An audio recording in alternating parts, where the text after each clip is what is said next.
নমস্কাৰ কি খবৰ সকলোৰে আজি মই পুনৰ এটা নতুন ভ্লগ লৈ আহিছো আৰু আজিৰ ভ্লগটো অলপ বিশেষ হ'বলৈ গৈ আছে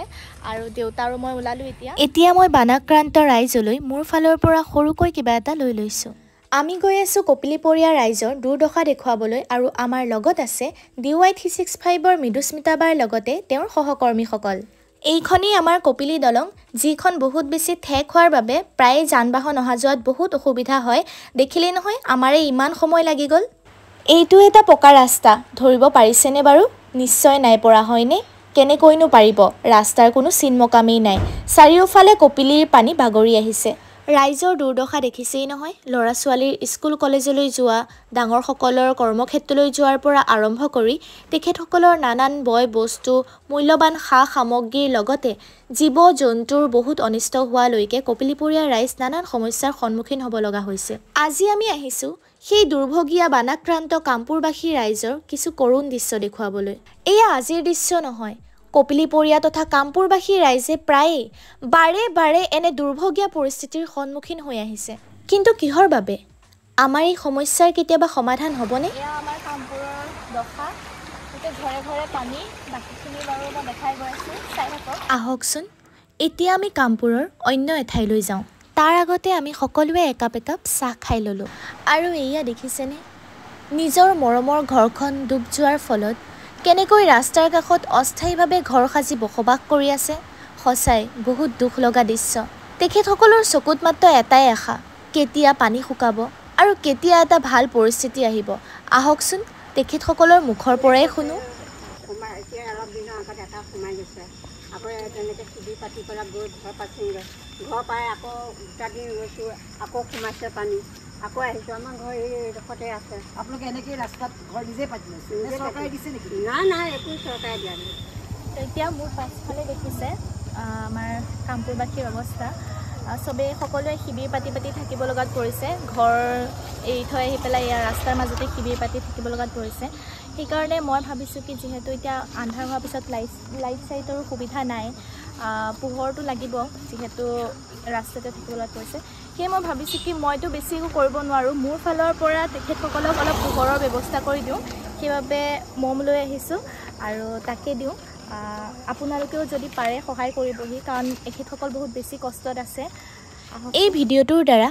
বাৰে ভুক্তভোগী বানাক্ৰান্ত কপিলিপৰীয়া ৰাইজৰ কৰুণ বিননি যাতে চৰকাৰৰ দৃষ্টিগোচৰ হয় তাৰে এক সৰু প্ৰচেষ্টা মোৰ লগত আছে আমাৰ DY365 ৰ মৃদুস্মিতা বা কিবা এটা কৈ দিব প্ৰথম কথা হৈছে মই তোমাৰ বা নহয় বাৰু মই তোমাৰ পেহী হ'ম জেঠাই হ'ম আচলতে আমি আহিছোঁ এই ঠাইলৈ আৰু এই কণমানিজনীৰ বৰষাৰ ইয়াতেই ঘৰ আৰু এই ঠাইলৈ আহি সঁচাকৈ আমাৰ খুব বেয়া লাগিছে এইকাৰণেই বেয়া লাগিছে যে সমস্যা বানাক্ৰান্ত এইসকল লোক আৰু বৰষা যিটো প্ৰচেষ্টা তুমি লৈছা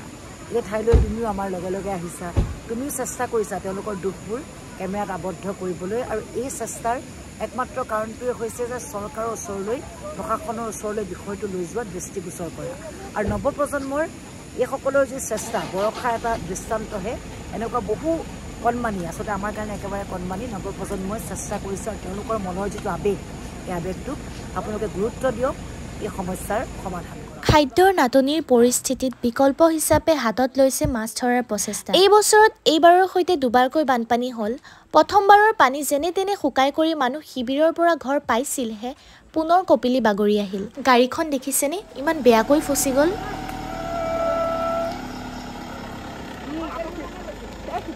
আৰু লাহে আন্ধাৰ হৈ আহিল বিশেষকৈ এই সময়খিনি এওঁলোকৰ বাবে বহুত বেছি কষ্টকৰ আৰু বিপদজনক কাৰণ কপিলি নদীখন আছে কাষতে কেতিয়া ৰাস্তাটো খহাই নিয়ে কোনো ঠিক নাই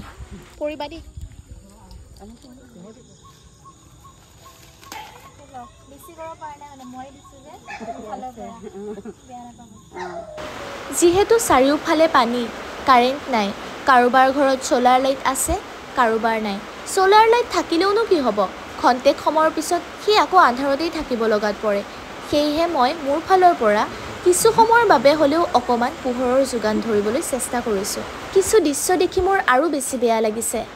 কেনেকৈ মানুহৰ লগতে গৰু ছাগলী কুকুৰ মেকুৰী হাঁহ মুৰ্গী পাৰ নিমাত জীৱবোৰৰো বিলৈ নাইকিয়া হৈছে আৰু মানুহৰ লগতে তাহাঁতো একেলগে এটা শিবিৰতে থাকিব লগাত পৰিছে। আজিৰ দৰেই বানৰ কবলত পৰি বিঘাই বিঘাই খেতি বাতি নষ্ট হোৱাৰ ফলত বানাক্ৰান্ত লোকসকলৰ গোটেই বছৰটোৱেই খাদ্যৰ নাটনি হোৱা দেখিবলৈ পোৱা যায়। আৰু প্ৰতিবাৰে হোৱা বানত কপিলীপৰীয়াৰ ৰাইজৰ কিমানে যে নিজৰ আপোন মানুহজনক পানীত হেৰুৱালে। তথাপিও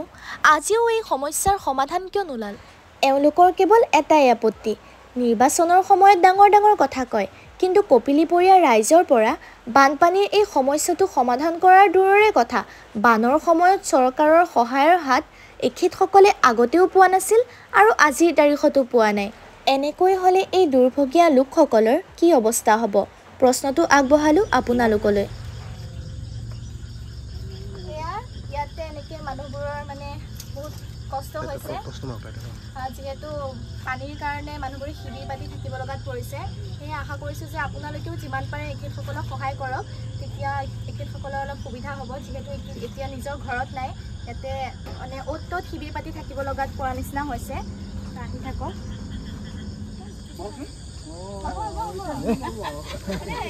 মই বুজি আছোঁ ছেকেণ্ড ইয়েৰ এবাৰ, মোৰ ফালৰ পৰাহে অলপমান এনেই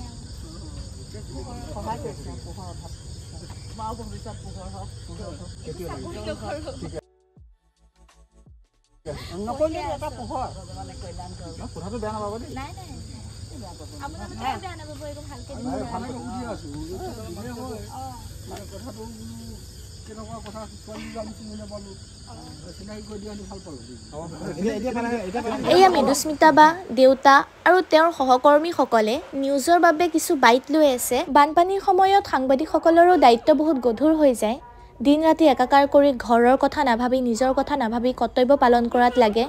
যেনে ডাঙৰ উদাহৰণ হিচাপে মই মোৰ দেউতাকেই দেখিছোঁ। বোকা আছিলে বহুত, সেইবাবে ভাবিছোঁ ইয়াতো পানীৰো অসুবিধা, এতিয়া ভাল পানীনো ক'ত পাম, সেয়েহে ৰাস্তাতে এনেকৈ ভৰিকেইটা ধুই পেলাই আমি যাম আৰু। ৰাস্তাতে পৰি থৈছা? যি দেখিছোঁ কামপুৰখন দেখোন লাহে লাহে মহাসাগৰহে হ'বলৈ গৈ আছে। Bye bye bye bye.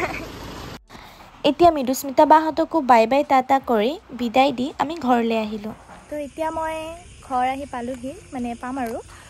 সঁচাই আমাৰ কামপুৰৰ দৃশ্যবোৰ দেখি সঁচাই বহুত দুখ লাগিছে।